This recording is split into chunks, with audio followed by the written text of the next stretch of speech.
What's your response?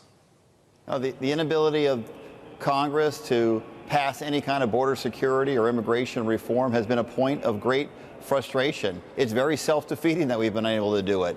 The Republicans have been asking for serious border reform, border security reform, bring more order to the border. They asked for it. Now they got it. They got a strong bill presented by members of the Senate today. I support that bill. I think it's the right thing. I think the American people are going to demand a yes vote on this bill. There's going to be a lot of pressure on Speaker Johnson and the Republicans to bring it forward in the House of Representatives because the American people are demanding more order at the southern border. And yet the Speaker and others in House leadership have declared it once again dead on arrival. They say it would be a waste of time, that it doesn't actually do anything to address the issue at the border in terms of policy. Another argument you're hearing from Republicans in your chamber is that the president already has a lot of this authority, and right now he's just not using it. He doesn't need Congress to give it to him. Should President Biden be doing more in absence of action from the House?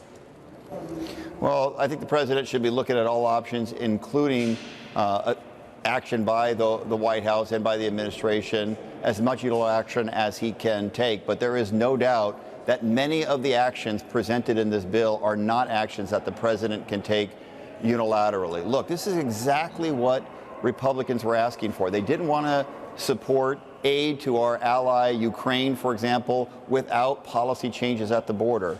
They put together a strong negotiating team. Senator Langford, the Republican in the room, is one of the strongest conservatives in the United States Senate. They've got a bipartisan. This is divided government. The only way to get things done is to work in a bipartisan way. That's what this bill represents. The American people are smart. They're going to know exactly who to blame if this bill does not even get a hearing in the United States House of Representatives. So I know many on the right, many on the conservative side think that they're doing Donald Trump a favor by not giving this bill a hearing. But by doing so, they're hurting their own electoral chances because the American people are going to say, give this bill a fair hearing. The American people, again, are very, very smart, and they should be treated with the respect that they deserve. Let's give this bill a full hearing and a vote in both the Senate and the House. Well, bring us home to Arizona on this, Congressman. When you look inside the actual text that has been released, it tightens the definition of asylum. It limits the president's ability to use parole.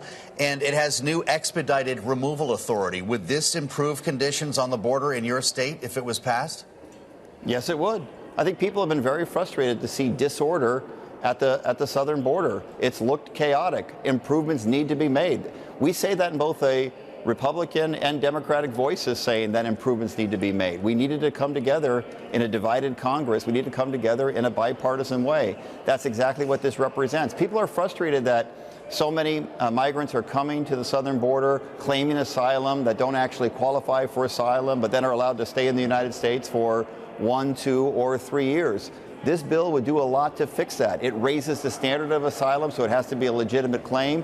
And it has an adjudication system that allows for much quicker decisions about who qualifies and who doesn't, so people don't get to stay in the United States for years on end. That's a good policy. Look, I wish it had more. I'm a Democrat. I wish it had comprehensive immigration reform. I wish the Dreamers had a path to citizenship as part of this agreement. None of those things are on there. It's a compromise bill, and I think it's the right bill for America at this time.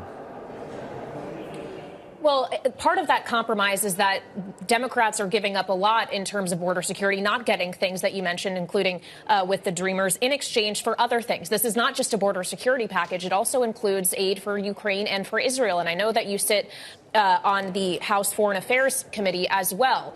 Should these things, assuming that this is going to be very difficult, if it even can get a vote in the House to actually pass, should these things now be separated? How important are those other things as well? Well, first, yeah, let's not dig a hole or dig the grave for this bill yet. I think once it passes the United States Senate, there's going to be tremendous amount of pressure on the House of Representatives to take up this bill. So I know there are initial statements in the negative.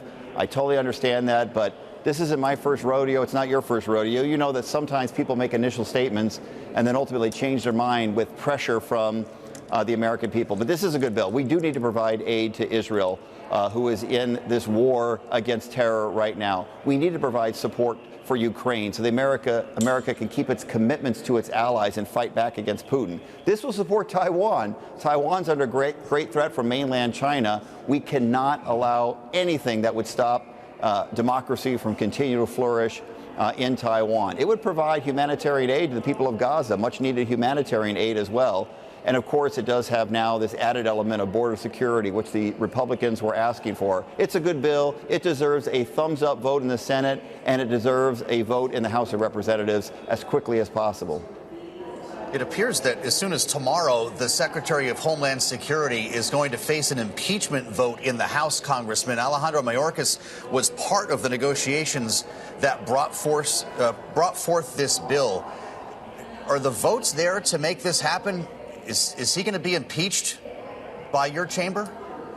Well, I think on the Democratic side, you're going to see unanimous opposition to the impeachment of Secretary Mayorkas. Obviously, there's a lot of drama going on inside the Republican caucus. I have no idea how the votes are going to be. But this is a really closely divided House of Representatives. I think the difference is only 4 votes at this time. It's one of the closest Houses of Representatives that we have seen in American history. So they can only lose 2 or 3 members in order to not pass the impeachment vote. But I don't think Secretary Mayorkas should be impeached.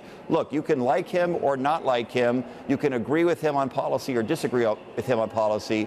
But we don't impeach members of the administration based on policy differences. What a terrible precedent that would set for American government and leadership in the administration.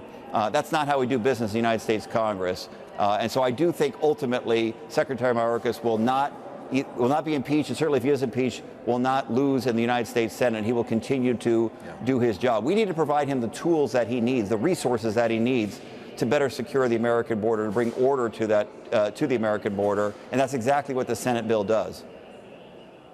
Well, and this impeachment vote is now tentatively scheduled for Tuesday late afternoon, as is the vote on this Israel package that Speaker Johnson has now put forward. More than $17 billion in aid without the offsets, the cuts to IRS funding that had been in the initial Israel-related package the House passed. Do you think that would find Democratic support? Would you vote for that measure?